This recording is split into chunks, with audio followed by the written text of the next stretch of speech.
Hello, nurses and future nurses. Um, Welcome back to this channel on this playlist. And for today, we are going to discuss the, um, I can say, one of the most related topics under communicable and infectious diseases. And yes, this is very important to present. This is very important to review as part of this bigger concept.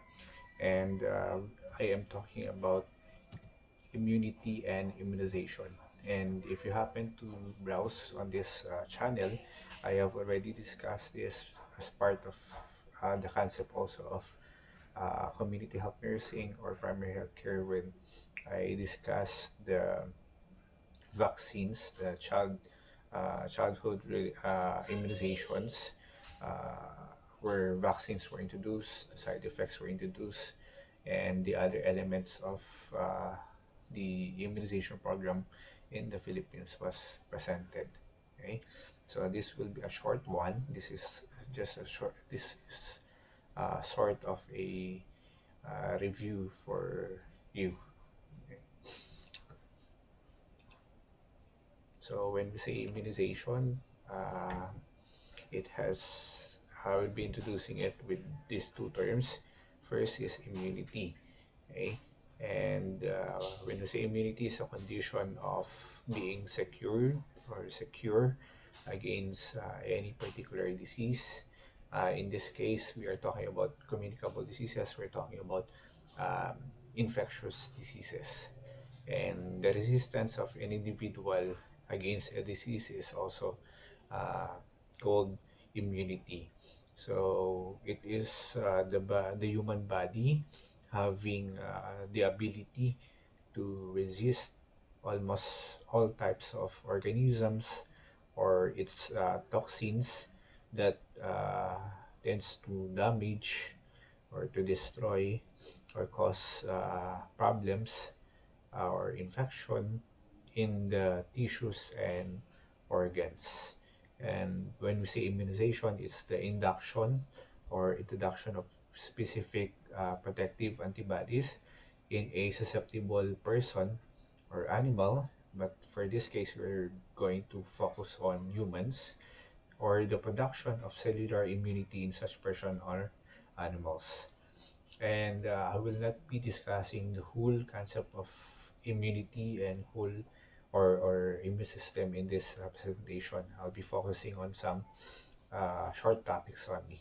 Okay, so just like what I've said, it's always better. It's always nice to go back to your books, to the lectures that have been taught to you by your teacher, especially who really thoroughly discuss on in these related concepts. As I have emphasized, this is a additional resource. Okay, so I'll be focusing on actually acquired immunizations or immunity. And to start is we have this active immunization, um, immunization that has been produced by natural or acquired stimulation so that the body produces its own antibodies.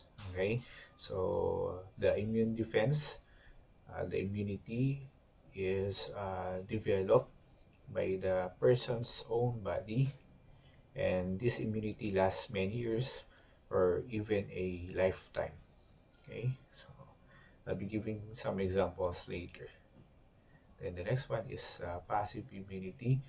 It is the state of relative temporary protection by injection of a serum containing antibodies which have been formed in another host.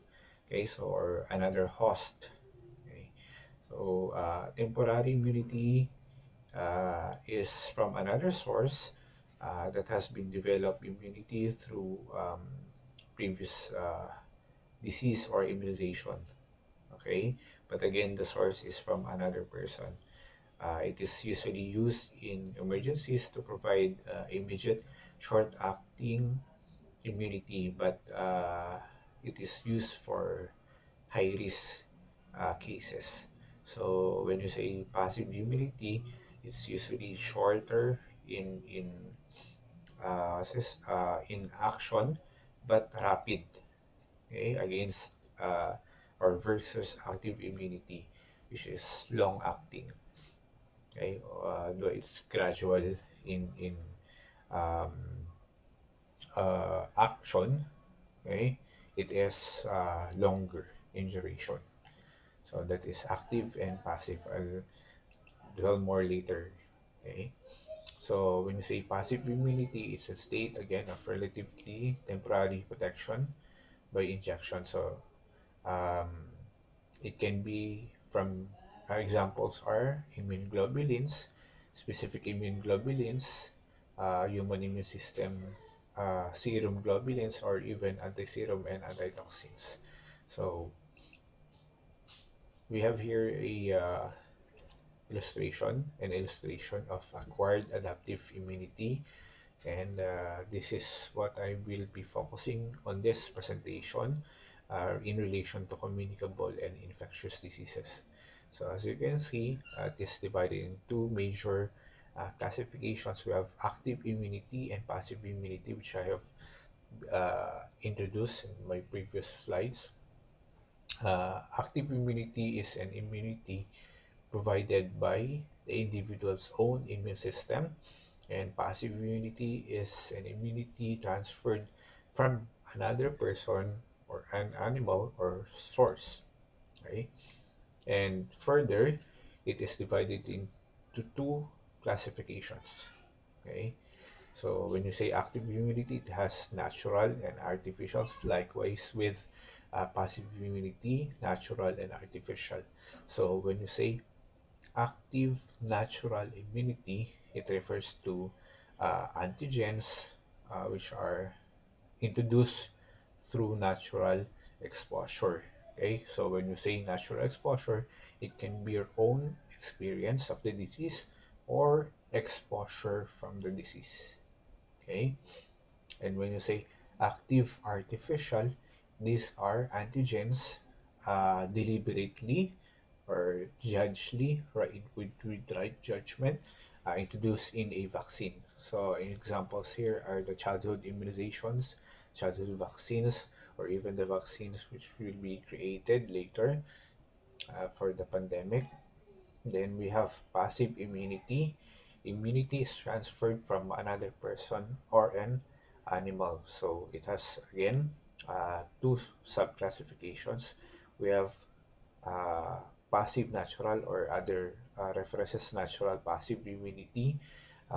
These are usually antibodies from the mother transferred to her child or to the infant across the placenta or breast milk. Okay, then we have passive artificial immunities.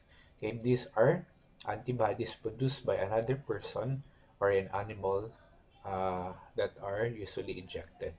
And usually, this passive artificial immunity or the antibodies are usually the short ones but rapid in action. For example, you have the present or you have the high risk situation. For example, uh, you have the signs and symptoms of a communicable disease, and it can be treated with antitoxins. These are the classifications of that um, antitoxins. Okay, for example, also anti-rabies, um, or antitoxin of a disease that's under passive artificial. Okay, so again, just to review, when we say active natural, these are immunities from exposure or experience, so E and E. Active immunity, artificial antigens that are usually introduced through vaccines. Passive natural are usually from the mother. Okay, so there is transmission from the mother to her child through breast milk and placenta. Okay, so BP, breast milk and placenta. Then passive immunity, passive artificial immunity are usually anti-serums, antitoxin, which is used for rapid and high risk cases or situation. For example, also is anti-tetanus uh, um, vaccines or injections, anti-tetanus serum, I should say.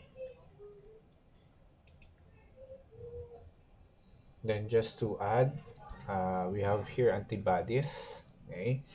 And we have two common terms related to it. We have agglutination. These are the clamping effect of antibodies between two antigens. It helps to clear the body of invading organisms by facilitating phagocytosis. So they eat it, as our anatomy or biology teacher would introduce to us. Okay, then we have opsonization. In this process, the antigen antibody molecule is coated with a sticky substance that facilitates phagocytosis.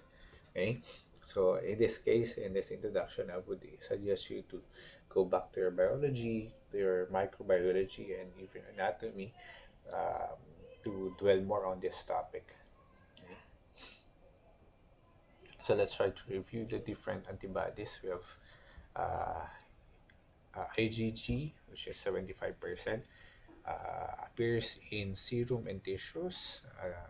This is really more of when it comes to percentage. Okay, and assumes a major role in bloodborne and tissue infections, activates the complement systems, it enhances phagocytosis, and crosses also the placenta. IgA is usually appearing in body fluids like your blood, saliva, tears, and even breast milk. It protects against respiratory, GIT, and GUT related diseases, infectious diseases, and prevents absorption of antigens from food. Passes to neonate in breast milk for protection. Okay. Usually, these are questions also asked in our exams. What are antibodies passed, okay, to infants or present in breast milk? Okay. IgM appears mostly in intravascular serum. First, immunoglobulin produced in response to bacterial or viral infection. Activates complement systems also. IgD is like smaller amounts. We have 0.2% and appears in small amount in serum, likewise with IgE, which is uh, popular, if that's a term, with allergic and hypersensitivity reactions. And it also combats parasitic infections. So, those are the antibodies usually presented.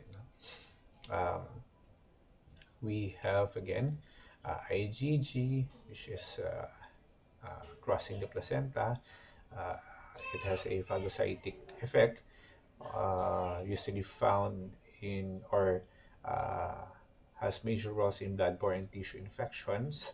Then IgA, which is appearing in body fluids.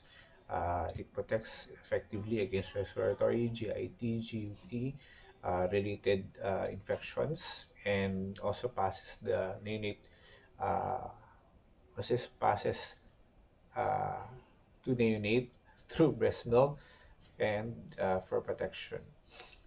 Then we have IgM, usually found in intravascular serum, and first of the immunoglobulins produced in response to bacterial or viral infection. Then IgD, very small amount. Likewise with IgE, which is for allergic and hypersensitivity reactions and parasitic infections. So that's our presentation, okay, for this video lecture um, playlist or series. So we have reviewed immunization and immunity, the different classifications and examples of acquired immunity, and also the different antibodies. So Uh, Thank you for watching. Do not forget to subscribe, share, like, and comment down whatever topics, whatever you want to discuss or add, and on this video lecture, this channel. And if there will be updates or changes, I'll be putting it up in another video lecture.